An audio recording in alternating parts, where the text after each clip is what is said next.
Tapi keinginan saya tentu bukan sekedar silaturahim gagah-gagahan diceluk Gus. Celuk Gus repot.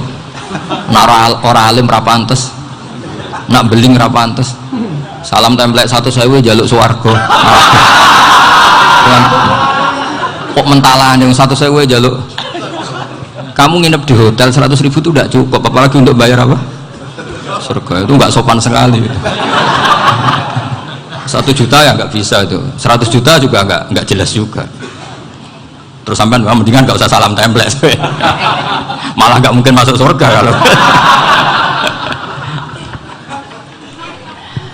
Jadi dulu yang namanya zuriyah, sampean tenang saja, nasab sampean tidak kalah dengan kita, karena nanti setelah di kuburan itu gus-gus itu nggak penting. Semua kalau ditanya bapak kamu siapa, jawabannya siapa? Nabi Ibrahim. Sudah parmin parlan hilang semua, sudah aman pokoknya nanti. Karena kalau nanti ditanya malaikat bapak kamu siapa, jawabnya Nabi siapa? Ibrahim. Makanya saya itu pemuja Allah yang serius. Sampean ya pemuja Allah, tapi kan kadang kurang alim. Saya ini pemuja Allah serius. Saya itu kalau ngaji, ya ngaji biasa belajar, itu sering nangis, nangis seneng. Misalnya saya baca tadi, Miftahul Jannah la ilaha illallah, luang kunci kok dikasihkan. Kita ini masuk neraka gak pantas, enggak bawa kuncinya kok masuk. Gitu. Harusnya kita ini masuk surga, kita kan pegang kunci surga, gak pegang kunci neraka. Maka aneh kalau kamu masuk neraka itu aneh. Coba kita pegang kunci surga apa kunci neraka? Tapi kadang teman saya suruh neraka anu kunci ini. Karena tidak ada pintunya. Terus saya bilang, kamu kok tahu? Memangnya mau ke sana, kata saya. Saya tidak punya rencana tahu neraka. Karena nanti di antara syafaatnya Quran itu orang kalau mau masuk neraka tidak jadi. Ya nggak apa-apa ya, diatur sendiri.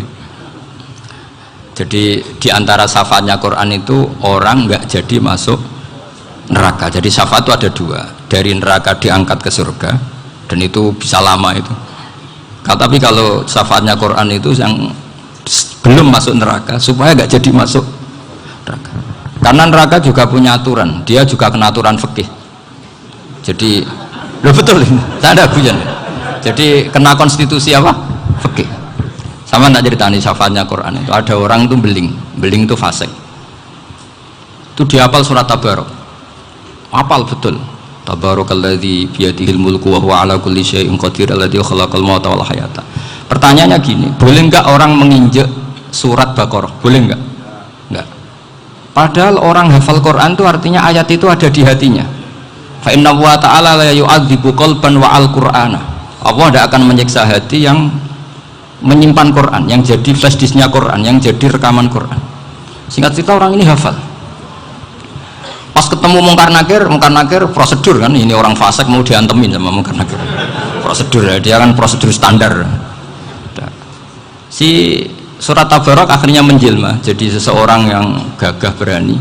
Kamu nggak boleh nyiksa orang ini. Saya ini kalamullah. Kalau kamu nyiksa dia berarti nyiksa saya. Kamu berani sama kalamullah.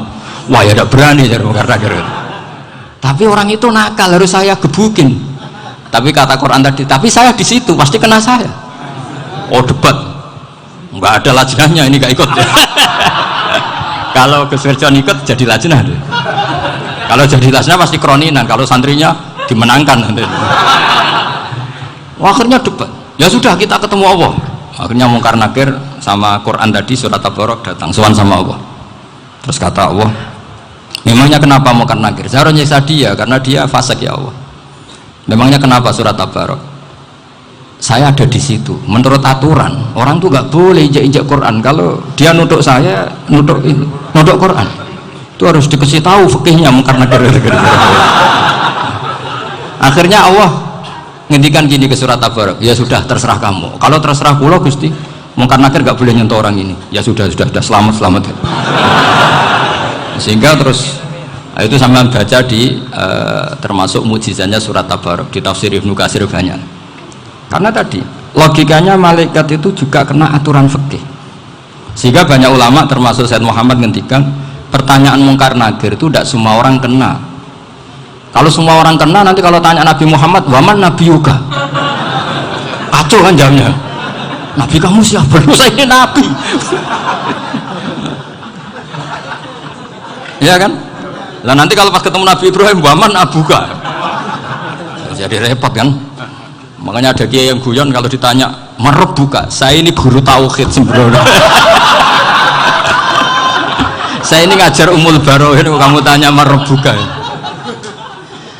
Masyhur itu keramatnya Imam Malik itu. Ada ashabu Malik, rajulun min ashabi Malik, beliau ditanya Munkar Nakir merebuka menabiuka.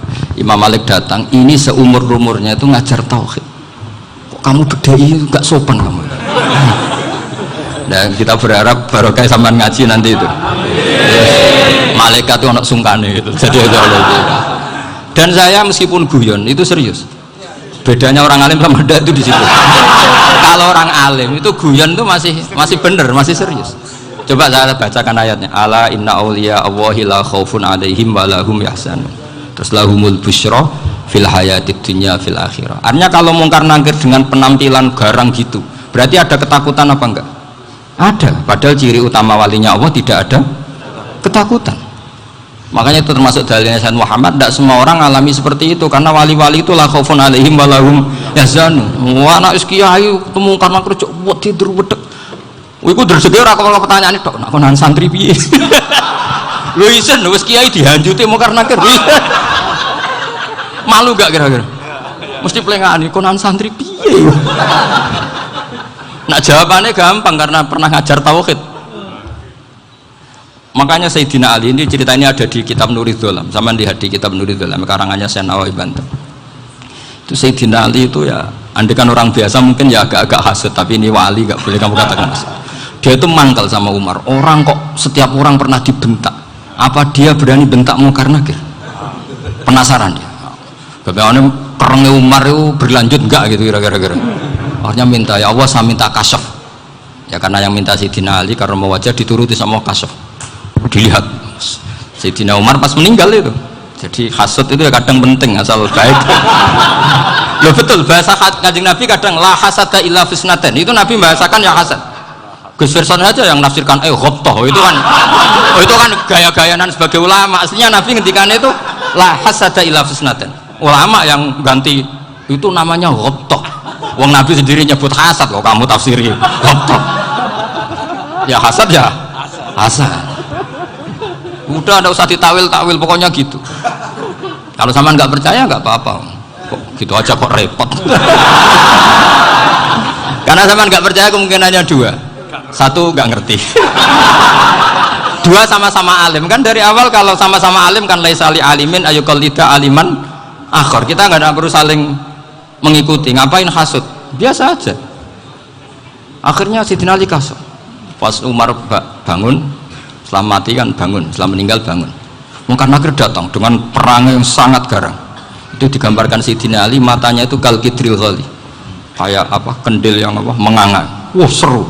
Sayyidina Ali senang, paling takut ini Umar. Senangnya bukan main, wah ini mesti takut Umar. Biasa. Ternyata enggak, Umar malah bangkit. Woi Munkar Nakir, kamu tahu menghadapi siapa? Itu betul ya? Kamu itu menghadapi temannya ahabbal khalqi ilallah. Yang diandalkan temannya bukan dia. Kamu tahu yang kamu hadapi, saya ini teman kekasihnya Allah. Jadi boleh kamu mengandalkan Mbak Firjon. Tapi nanti resikonya Munkar Nakir tanya, itu Firjon siapa? Wah itu masalah kan. Makanya syaratnya wali itu harus ma'rufun fis sama. Di langit sudah populer. Makanya dulu ada orang yang saking seninya Abdul Qadir ditanya apa saja jamnya Abdul Qadir Al-Jilani, itu aman karena beliau populer. Makanya program kita harus populer dulu di langit. Nah, itu nanti kalau dicatut oleh santri-santri nggak apa-apa. Kalau nggak populer nanti dicatat, itu siapa? Masalah ini. Umar itu yang dibanggakan itu, kamu tahu saya siapa? Ya enggak tahu, saya ini temannya kekasihnya Allah. Temannya Muhammad, iya Muhammad Rasul. Wah mikir, waduh repot. Loh di dunia aja gitu kan, temannya presiden, temannya panglima, apalagi ini temannya Sayyidul Awalin wal Akhirin. Di dunia aja bilang temannya presiden, menteri, orang sudah takut, apalagi ini temannya Sayyidul Awalin. Hanya Munkar Nakir terus konfirmasi sama Allah, gimana ya Allah ini ngadepi. Sebetulnya yang diandalkan itu temannya, bukan dia. Wah, akhirnya sama Allah dibilang, ya bu, ya sama seorang seperti itu bu yang sopan. Terus semenjak itu mungkar nangkir itu nggak selalu berpenampilan seperti itu, sangat. Jadi semoga itu konsisten sampai nanti. Jadi kamu kalau ingin nggak takut mungkar nangkir, jadi wali dulu. Karena syaratnya tadi hanya wali sing la khaufun alaihim wa lahum yahzanun lahumul busyra fil hayatid dunya fil akhirah. Jadi orang itu kalau ngaji itu harus khatam. Jangan semuanya kena pertanyaan. Dan kalau semuanya kena pertanyaan nanti repot. Kalau Nabi Muhammad ditanya waman Nabi juga. Nabimu siapa? Lu kan terus jadi aneh. Jadi makanya ngendikane Sayyid Muhammad semua ulama lah, nggak ada am kecuali ditaksis. Kecuali sifatnya Allah. Misalnya bikulli syai'in alim ya benar-benar bikulli syai'in. Tapi kalau am semuanya pasti ada taksis. Meskipun dalam muhawarah muhadasah biasa. Misalnya contoh gampang, istri kamu baru seneng kamu, mas nak pengen apa-apa itu lapor aku, gak apa-apa mas, mesti aku seneng nak sama lapor. Iku dia aku pengen wayo. Wah langsung jadi apa wae. Mesti apa wae maksudnya kecuali itu gitu. Padahal kalau ngomong mas sampean ingin apa saja tak dukung. Terus sampean bilang pengen iku wayo. Kira-kira disetujui apa enggak? Sama seperti kita kalau punya teman akrab, wah senang omahku gak apa-apa, anggap ya omahmu dewi, terus mlebu-mlebu kamar. Jadi tidak ada am kecuali ditaksis. Artinya kalau ada cerita bahwa orang mati pasti ngalami ditanya mungkar nangkir, itu pasti ada am yang ditaksis. Itu pasti gak dialami para anbiya, para auliya. Karena ciri utama wali itu la khaufun alaihim walahum yahzanun. Kemudian saya yang mau cerita ya supaya sampean bisa menghadapi dunia global ini, tak bawa tafsir Munir termasuk tadi. Kenapa orang Islam Rasulullah SAW itu lebih senang kalau yang menang itu orang Nasrani Romawi ketimbang yang menang itu orang Faris, dalam hal ini ateis. Karena orang ateis itu lebih ngeri. Sebetulnya beberapa penemuan sains terutama di ilmu medis itu orang Amerika, kayak cloning. Tapi orang Amerika itu masih dilarang oleh gereja untuk mengaplikasi, karena nanti bayi cloning itu dipakai suku cadang. Di Amerika masih ditentang oleh fatwa-fatwa agama baik Islam maupun Kristen. Tapi di Cina itu dipraktekkan karena nggak ada halangan agama. Di Cina itu biasa ada kondom diolah lagi jadi alat-alat aksesoris. Di Amerika tidak ada karena masih ada agama, masih ada larangan. Sehingga orang Islam itu lebih takut kalau yang menang itu Persia, karena terus cara berpikir ternyata Tuhan itu tidak ada, langit tidak ada perannya. Jadi ketika yang menang Nasrani masih berpikir itu pertolongan Tuhan, meskipun mungkin cara mengatakan Tuhan beda dengan kita. Tapi ada satu kesamaan bahwa kekuatan samawi itu ada. Jadi disebut ghulibatir rum fi adnal ardi wa hum min ba'di ghalabihim sahlibun. Di sini diterangkan oleh Syekh Nawawi supaya kamu tidak salah paham. Sebetulnya kamu katakan misalnya wah itu paham liberal, sebenarnya saya tidak tersiksa. Cuma takut yang mengatakan seperti itu cek goblokir atau ngaji gitu. Itu aja masalah saya. Ini saya baca ini karangannya Syekh Nawawi karena tadi kata Mbah Firjon ngaji itu harus sama orang bersanad. Saya ini kalah sama beliau itu berkali-kali. Secara nasab saya harus manggil mbah. Secara silsilah ilmu saya juga kalah lagi. Saya sering disewani sama cucu-cucu Syekhona Khalil. Kiai Siddiq itu termasuk murid dekat beliau Syekhona Khalil. Kalau itu berarti kan Gus Firjon, Ahmad, terus Mbah Siddiq. Mbah Siddiq ngaji Syekhona Khalil. Syekhona Khalil itu pernah ngaji langsung sama Sayyid Zaini Tahlan. Berarti beliau dari Sayyid Zaini Tahlan itu baru generasi kelima. Sementara saya itu sudah ke-7 atau ke-6. Saya, Mbah Mun, Mbah Karim misalnya, Mbah Hashim, Mbah Mahfud Termas, Sayyid Abi Bakar Sato yang ngarangnya Anatul Tolibin, baru Sayyid Zaini Tahlan. Berarti saya ke-7, kalah lagi.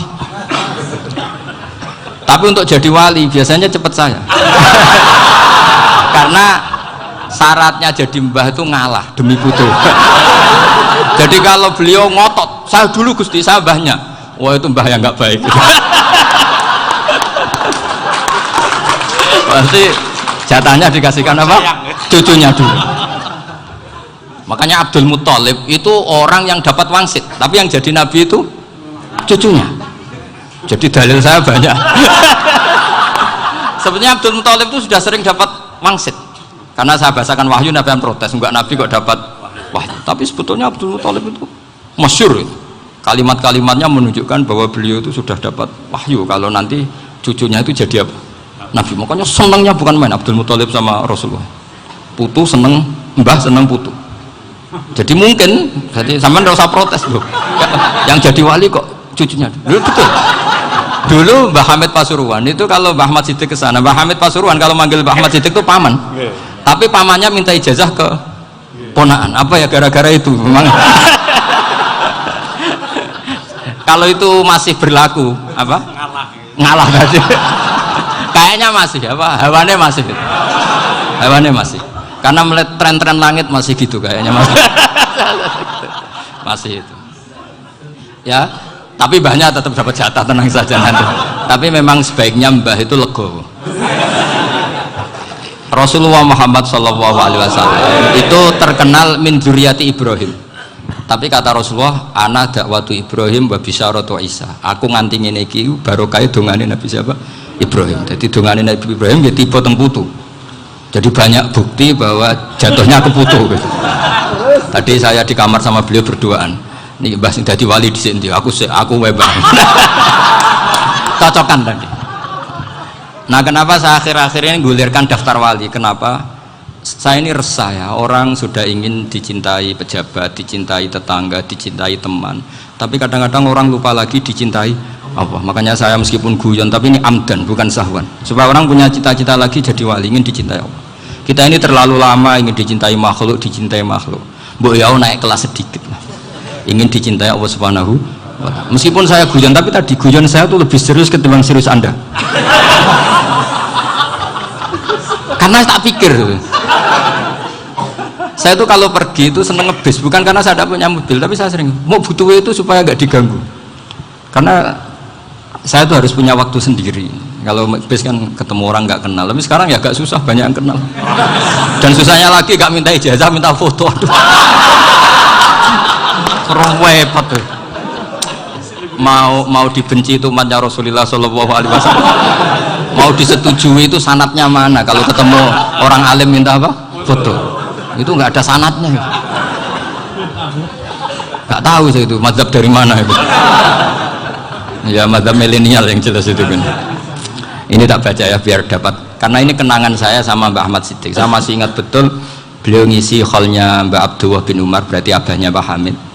Karena mbah saya itu Fatimah binti Khalid bin Umar, kalau Mbak Hamid itu Hamid bin Abdullah bin Umar.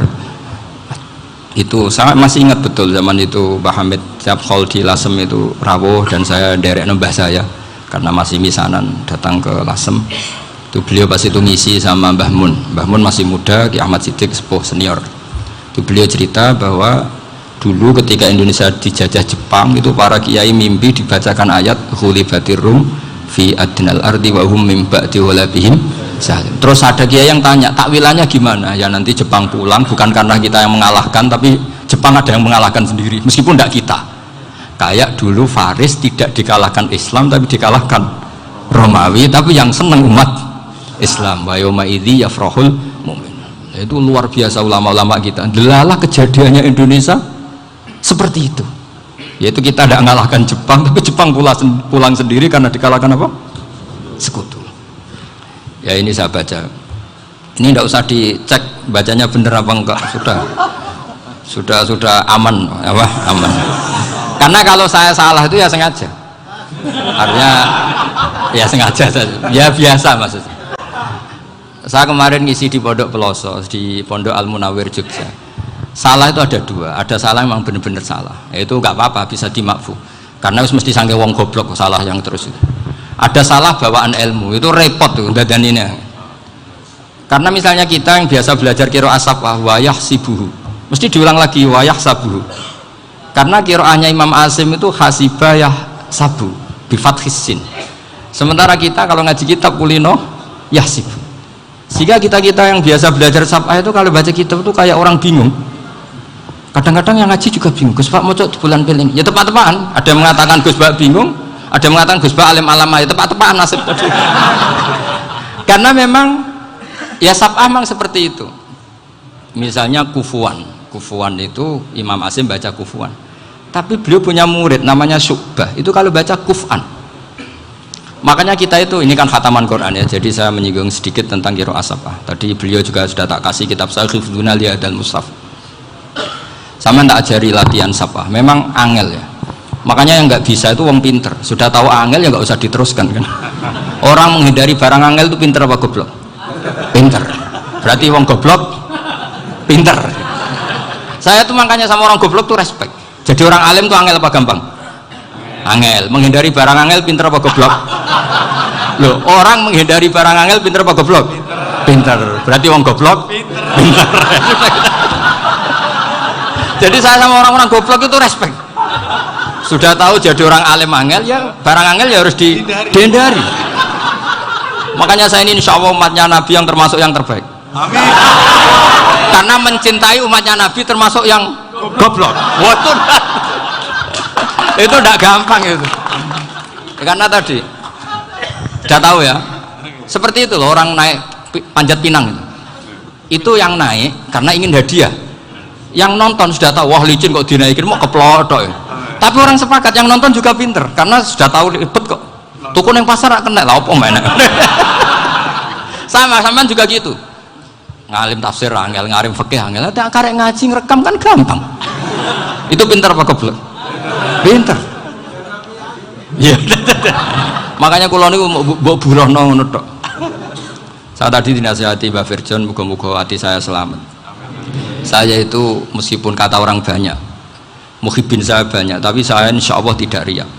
Saya itu pakai kitab namanya Tasbidul Fuad, itu karangannya Said Abdul Al-Haddad. Ketika beliau punya muhibin banyak ditanya, bagaimana ya Habib Anda menjaga hati Anda? Jamnya Said Abdul Al-Haddad itu unik. Innama azzamu Allah. Mereka itu sebenarnya menghormati Allah, cuma butuh sarana, dan itu saya. Jadi saya tahu sampean semua itu mencintai Quran, mencintai sunnah Rasul, mencintai hadis-hadis Rasul.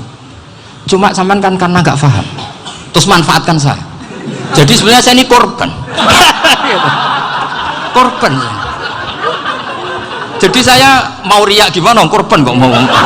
Bangganya di mana tuh? Coba sampean misalnya ngaji tafsir, belajar sendiri kan susah. Terkibnya susah, maknanya susah. Bahkan beli kitabnya kadang nggak kuat. Loh, untuk jadi alim tafsir itu kan harus beli kitab. Loh, saya sering belajar kitab itu jutaan. Tafsir Tobari, saya pernah beli kitab Fakhrur Razi itu berapa coba? 27 jilid. Karangannya Fakhrur, belum karangannya ulama modern Imam Sa'rawi. Itu berapa jilid? Itu jutaan. Saya kemarin juga dihadiahi kitab Pak Quraish Shihab namanya Faidul Bari fi Syarhil Bukhari. Pak Quraish Shihab yang terkenal. Dia sering diskusi sama saya. Saya ngasih hadiah beliau ngasih hadiah saya. Oh itu harganya nggak kuat. Dadak kuat kadang di Indonesia nggak ada coba. Dan sama orang hebat menghindari kesulitan itu.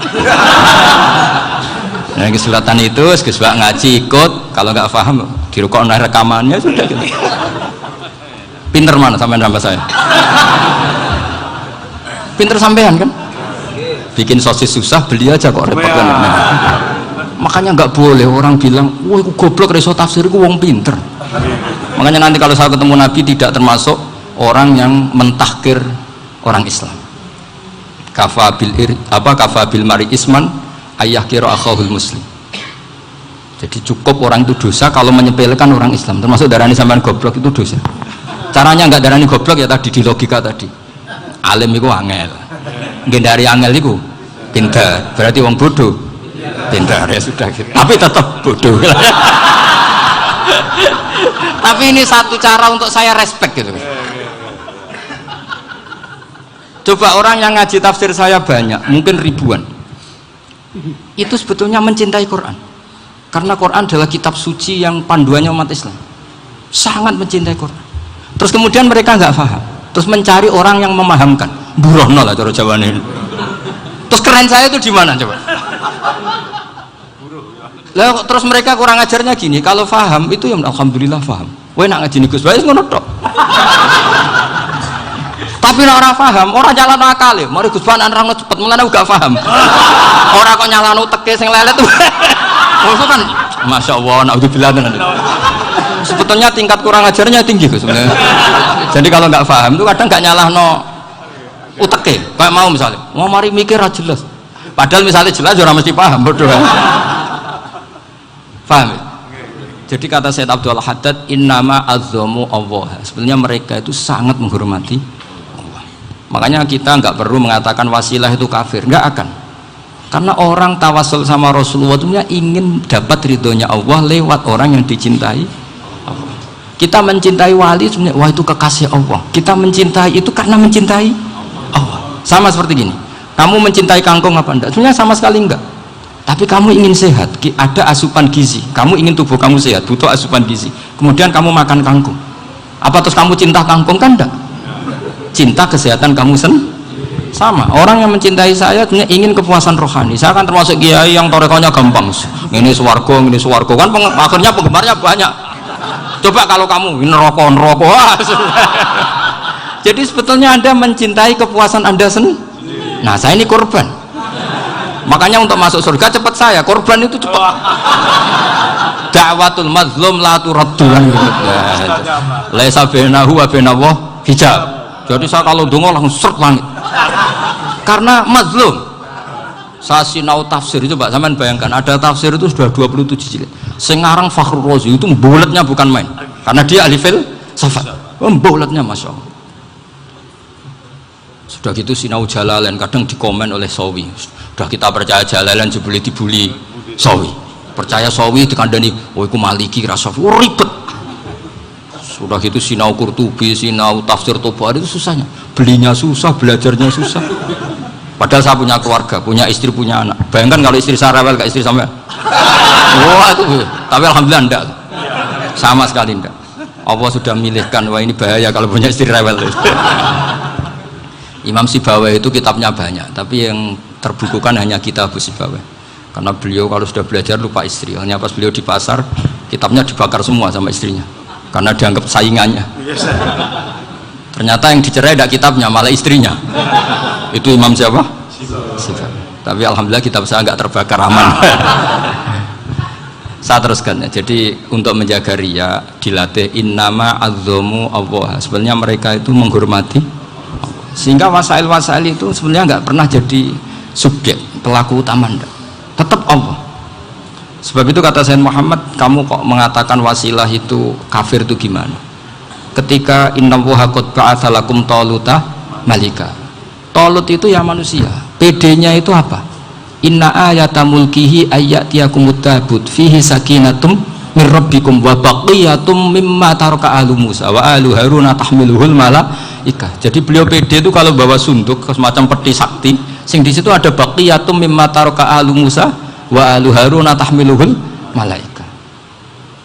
Ya kayak semacam jimat. Tapi saya bukan mensyariatkan jimat enggak, karena nanti banyak penjual yang pembohong juga gitu loh.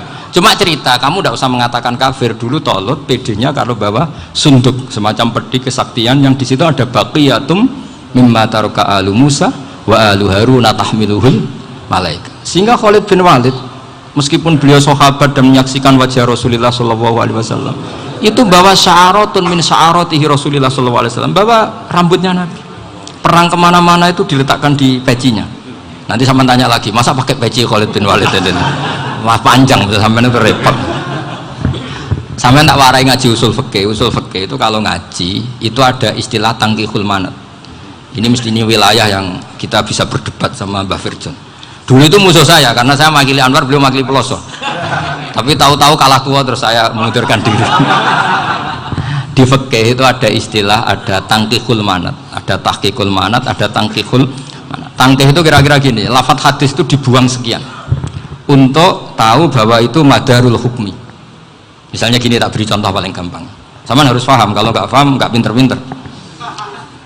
Ja'a a'rabiyun ila Rasulillah sallallahu alaihi wasallam. Ya karena ini menghormati Mbah Ahmad Siddiq, saya orang alim, jadi ngaji ini tetap ada suasana alim.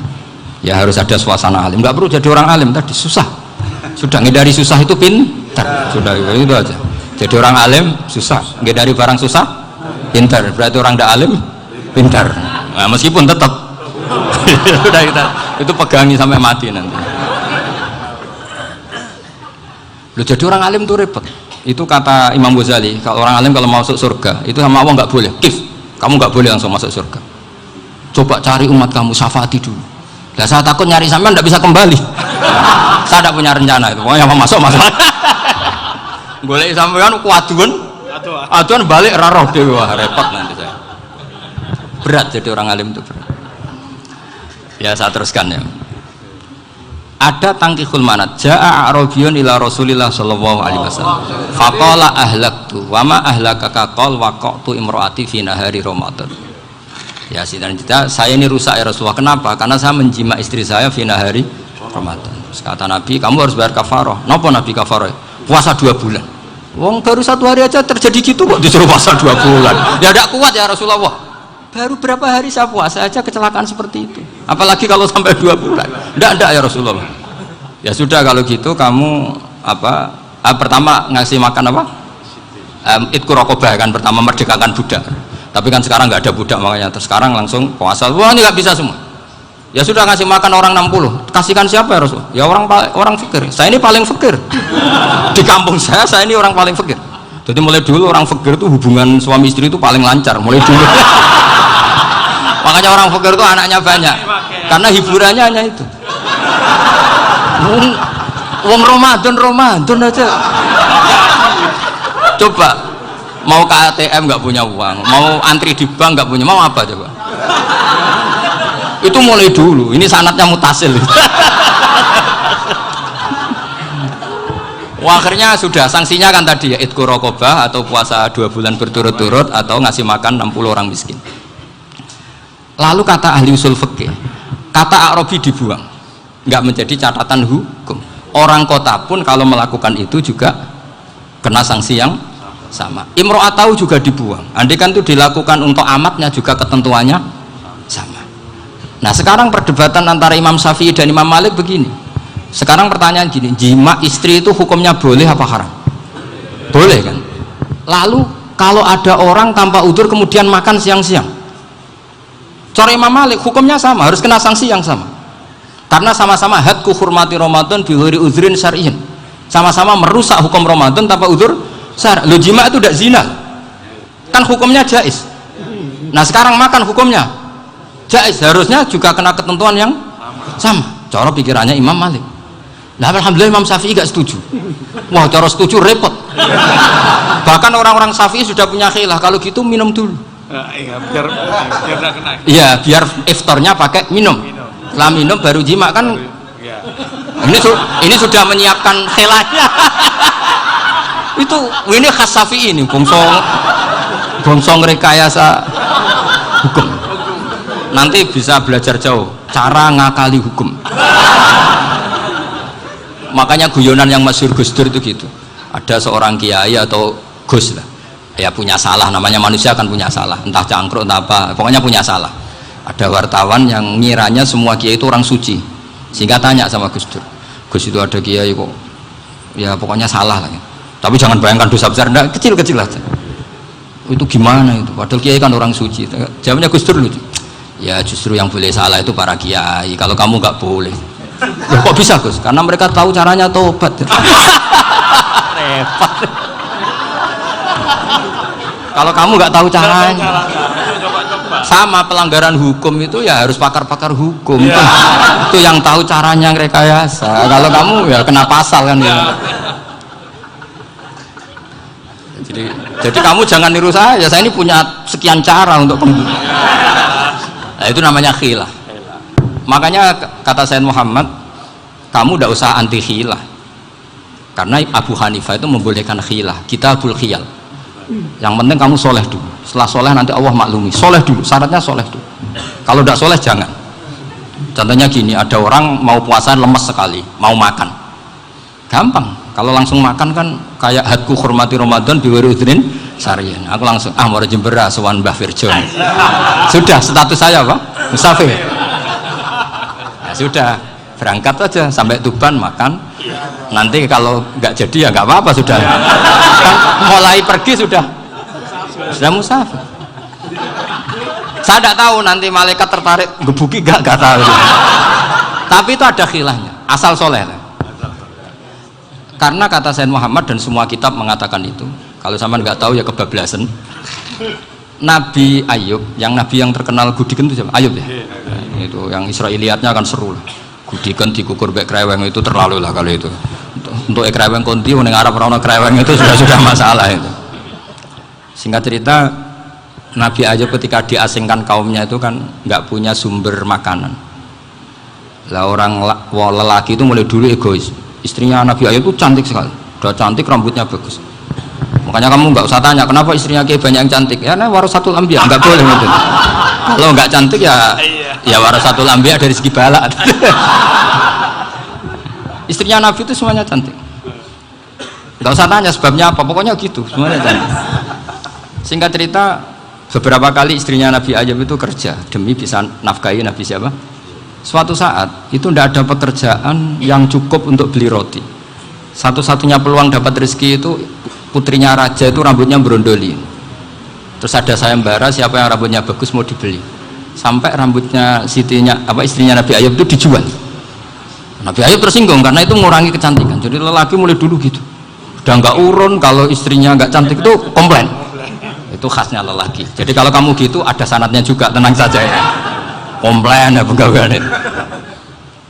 Saking mangkelnya Nabi Ayub terus ngendikan la adriban naki mi'ata sautin. Kamu akan saya pukuli dengan mi'ata sautin atau dengan 100 cambukan. Atau mi'ata dikhtin atau mi'ata apalah sesuai konteks zaman itu. Engko nak muni pecut tuku konti kok ribet lagi. Singkat cerita akhirnya ketahuan bahwa istrinya menjual itu demi Nabi Ayub. Allah nggak ridho kalau kekasihnya yaitu istrinya Nabi Ayub wis perjuangan kayak gitu malah kena hukuman. Tapi Allah juga nggak ingin kekasihnya yang bernama Ayub melanggar sumpah. Padahal beliau sudah sumpah, wallahi demi Allah nanti tak pukul dengan 100 kali. 100 kali dengan lidi lah misalnya, contoh yang gampang tuh lidi. Akhirnya sama Allah dikasih satu solusi. Wa khud biyadika dikhtan fadrib bihi wala tahnas. Ya sudah, lidi itu ikat jumlahnya 100. Terus pukul sekali saja. Anggap saja sudah 100. Iku pangeran sing wari ngakali ngono iku pangeran. Tapi syaratnya soleh. Syaratnya soleh. Jadi kalau kamu anti khilaf berarti anti ajarannya Allah di ayat itu. Wa khud biyadika dikhtan fadrib bihi wala tahnas. Itu dulu ada, ini cerita di Ithaf, ini cerita terakhir, ini sudah, sama jangan nama sudah. Terus pengumuman tadi yang nggak pernah sepuh ngutang saya itu haram tadi. Karena tadi saya punya kewajiban di rumah yang bisa menggugurkan ya kewajiban yang lebih besar. Lebih besar itu ya tadi bisa pernah guru, pernah sepuh, yang jelas nggak umur sampean menang kabeh tuh, tua serepot itu. Ada raja itu ganteng kaya, senengannya nikah perawan cantik. Itu semua kampung mesti kenal. Mungkin digilir atau gimana pokoknya. Suatu saat ada pemuda suka sama perempuan yang di kampungnya, cantik sekali. Kemudian pemuda ini ternyata pekerja di kerajaan itu. Tiap hari ditanya, wah itu yang di kampung yang cantik siapa? Mau saya nikahin gini. Wah bahaya ini saingannya raja. Jadi yang dibidik pemuda tadi itu saingannya. Si raja ini orang yang namanya raja kan gengsinya tinggi. Kaifatang kihuha wa qad ra'aitu qad qabbalaha rajulun. Kok mbok nikah piye? Saya tuh pernah melihat dicium lelaki. Wah, gak mau. Gak gelem wis kadung ditambung lan waqat qabbalaha rajulun. Saya pernah melihat sendiri qabbalaha rajulun, dicium oleh lelaki. Wah, sudah gak minat raja langsung gak keren. Suatu saat pemuda tadi nikahi perempuan itu. Rajanya marah, kamu lelaki gak punya harga diri gini. Gak punya selera, gak punya harga diri, sudah pernah dicium orang kok tetap dinikah. Bilang ke raja, ta'rif manir rajul, lelaki itu siapa? Abuha. Kamu tahu lelaki itu siapa? Sopo? Abuha. Bapaknya. Saya kan hanya bilang rajulun. Pernah dicium lelaki. Lah pikirannya raja itu lelaki kue-kue ngene iki. Tapi butuhe canom mau raja ben gak sida yo aja tuh. Baru kayak digulirkan gitu waqat qabbalah rajulun. Wah nggak mau. Setelah itu suatu saat pegawainya tadi nikahi perempuan. Kamu nggak punya harga diri gini. Kamu tahu mandir rajul apa abuha. Wah nak ngono aku gak apa-apa. Lah monggo sakniki wis bojo kula. Ora trimo wis diambung wis macam-macam. Lah itu namanya khilah. Apa? Khilah. Kalau di Balawa disebut tauriyah atau apalah. Tapi saya tidak ngajari sampean seperti itu. Sudah pinter sebelum saya ajarin. Bangsa ngakali kan sudah pinter. Ya ini terakhir tak baca ya, tak baca Arabnya saja nanti. Bismillahirrahmanirrahim. Biar dapat barokahnya Syekh Nawawi juga barokahnya guru-guru. Bismillahirrahmanirrahim. Wasababu nuzuli hadil ayati annahu kana baina farisa war rumi qitalun wa kanal musyrikuna yawadduna antaghliba farisu ar-ruma li anna farisa kanu majusiyan ummiyin wal muslimuna yawadduna ghalabatar rum ala faris liqaunihim ahla kitabin. Jadi zaman dulu orang Islam lebih senang kalau yang menang itu orang Nasrani, kalau bandingannya ateis, karena bagaimanapun percaya kekuatan langit, sementara orang ateis sama sekali tidak percaya kekuatan. Apapun bedanya kita dengan Nasrani itu ada kesamaan, yaitu percaya adanya kekuatan langit. Sehingga ketika orang Romawi kalah itu orang Islam ikut susah, paham ya? Makanya ini tak baca biar sampean nggak macam-macam pikirannya. Fab'atha Kisra saat terusnya, ya pokoknya seperti itu. Akhirnya Rasulullah SAW berdoa lebih seneng yang menang itu Rom karena ahli kitab. Artinya apa? Kemenangan ahli kitab adalah kemenangan makhluk atau hamba Allah yang mentautkan kekuatan kita di bumi dengan kekuatan langit. Makanya saya berharap selain kita ikhtiar medis, kita harus memperbanyak istighfar. Bagaimanapun semua itu dari Allah Subhanahu wa ta'ala. Kita menghormati negara dengan ikhtiarnya, tapi saya mohon sekali kita juga istighfar, karena semua itu juga ditentukan oleh Allah.